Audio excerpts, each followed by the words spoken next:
తాకట్లో ఉన్న మీ బంగారాన్ని విడిపించి ఆ రోజు ఆన్లైన్ రేటుకి కొంటాం. Sharma gold company.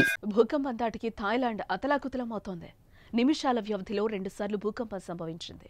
రిక్టర్ స్కేలుపై 7.7, 6.4 తీవ్రతతో నిమిషాల వ్యవధిలో 2 సార్లు భూకంపాలొచ్చాయి. వందల భవనాలు కుప్పకూలిపోవడంతో భారీగా ఆస్తి ప్రాణ నష్టం జరిగుండొచ్చని భావిస్తున్నారు. భారీ భూకంపాల నేపథ్యంలో థాయిలాండ్లో ప్రధాని పెంటోగ్డాన్ షినవత్రా ఎమర్జెన్సీని ప్రకటించారు. ప్రస్తుతం సహాయక చర్యలను ఆమె దగ్గరుండి పర్యవేక్షిస్తున్నారు. నేలమట్టమైన బహుళ అంతస్తుల శిథిలాల కింద ఎంతమంది చిక్కుకుని ఉంటారన్న దానిపై అంచనాకి రాలేకపోతున్నారు.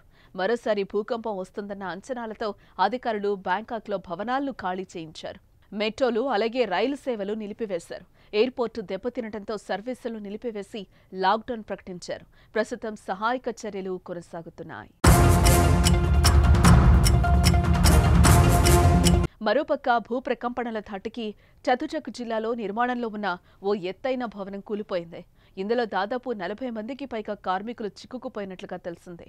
అంతేకాదు భూకంపం తర్వాత అనేక భవనాలను అధికారులు ఖాళీ చేయించారు.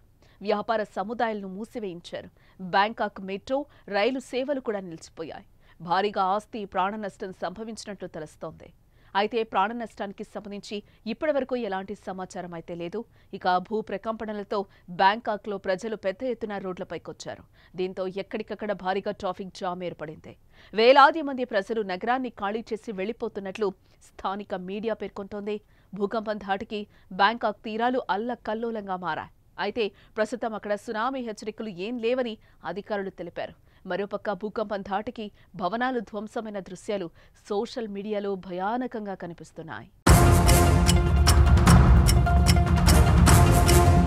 మరోపక్క థాయిలాండ్లో భూకంపంపై భారత ప్రధాని నరేంద్ర మోదీ దిగ్భ్రాంతిని వ్యక్తం చేశారు. మయన్మార్ థాయిలాండ్కు అండగా ఉంటామని ప్రకటించారు.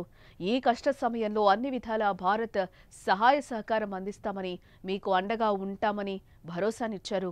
ఈ మేరకు ఎక్స్ వేదికగా ఆయన తన ఆందోళనను వ్యక్తం చేశారు.